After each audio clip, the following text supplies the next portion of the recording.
Yeah, hello again. Right, see this?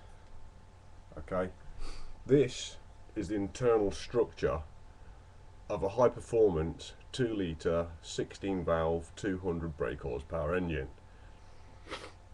Okay, it's a K20 engine, and I've had it cut down the centre because these were quite a weak head. They had a oil leak tendency and a corrosion tendency because of some technical stuff. Alright, which I'm not going to go into. But the thing I'm talking about today is valve seats, alright, and grinding them in. Now, I don't know if you can see these valve seats. These valve seats are done around about 100,000 miles. See how shiny they are? Yeah, these didn't need grinding in. You could have just put the valves back in on these. Well, they could have done with a grind, right? And if they needed a grind, right, unless I've got a valve grinding machine, not a drill, right? Unless I've got a valve grinding machine, if you want to do it by hand, yeah, you get a valve grinding stick. It's got suckers on each end, right? And you clean the valves up, or you buy some new valves, and you clean the cylinder head up, and you clean these seats up with chemicals and what have you. Careful not to scratch them. And you put a little bit of valve grinding paste on. You start with coarse, okay, and you grind it by hand, and you don't grind in the same place neither. The reason why you don't use a drill, right, is because if you exert some lateral force on that drill and there's a little bit of play in the valve guide, here's the valve guide here, right, that's the valve guide there. Well, I'll put my finger down and touch it there. That's the valve guide there. If I show you it, there you go. There it is in the centre of the port. Can I just stick my finger down the port and touch it? That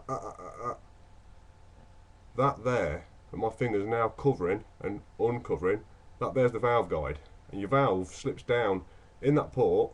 Ugh, to get it right. Slips down the port there, yeah, and goes in that valve guide. Now, when you put your drill, like you did, on top of the valve, so you've got the valve in the port, and you've got your drill with another valve in it, and you've got some stud taper between it, yeah? When you put your drill on that, if you exert any lateral force on that, and there's any play in the valve guide, what happens is, you force the valve to one side, and then what happens with that amount of valve grinding paste on that you had, what happens is you grind the valve seat oval, and in that case then the valve doesn't seat properly. Anybody that knows anything about physics, or claims to know things about physics or magnetism or anything technical, will know that this happens. Right, and the faster you go, you get things called centrifugal forces. Okay, right, and anybody that knows anything about physics, and anybody that knows anything about magnetism, knows about centrifugal forces as well. And what happens with centrifugal forces, especially if there's just minor differences in the weight distribution in the metal. Let's say your valve is made out of steel, right? Not hardened steel, just soft steel in your case, right? And inside that steel, there's imperfections in the purity of it, and there's variations in the weight.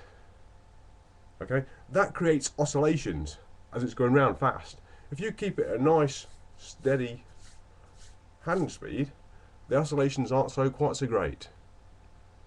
Okay, and if you grind it properly, because there's a technique to grinding, you ensure that you're even better than just staying in the same place. I can't explain it, but saying even better, it takes even longer. I've only got 10 minutes in this video. Right. There's certain techniques that you need to know about valve grinding. Now, when you put that on YouTube, showing people how to valve grind with a drill, you're being a fuckard, is the way you say it. You put fuckard down in your mails towards me, alright, yeah? You are messing with people's heads, telling them to grind valves with a drill. That is messing with people, alright? Now, you can clearly use a drill to valve grind, right? And it's a lot easier and quicker, alright? Well, if you want high performance engines, like this baby here, right? If you want a high performance engine, and you want it to last, right, and you want to get the maximum amount of power out of it, and the maximum amount of efficiency out of it, yeah, then you want to learn how to valve grind properly, yeah, and don't listen to this stupid yank idiot that should be in a desert playing with little kiddies, because that's what he likes to do. So that's valve grinding disproved for the desert paedophile, desert file, desert field. He can't even valve grind, right? He doesn't know anything about magnets, and he certainly doesn't know anything about over unity. And he just quotes 200, 300-year-old books, right, from a bunch of retards that were trying to stop people. And we've all heard the stories.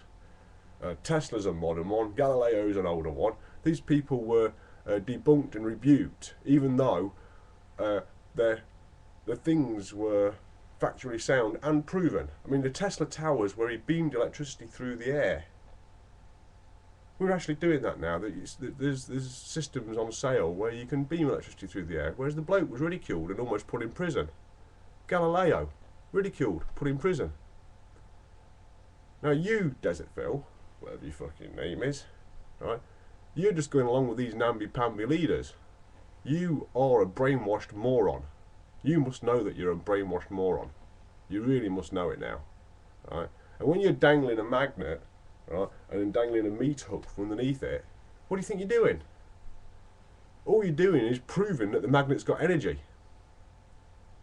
Now, if you were holding the meat hook up yourself, right, and just toss the magnet away, then you would be supporting the meat hook, yeah? Right, but unfortunately, you were holding a magnet and supporting the weight of a meat hook, but unfortunately, the magnet was transmitting energies or using energies to hold the meat hook up as well. Yes, I'm afraid the physics are right. What I'm saying is right, what you're saying is wrong. And you can't explain what you say, right? Oh, the chemical energy's in my arm, without contradictions. I can stay on a focused straight line, not deviating, right? And you'll have to deviate from your story and sound like a complete cock. And you know what, Desert Phil?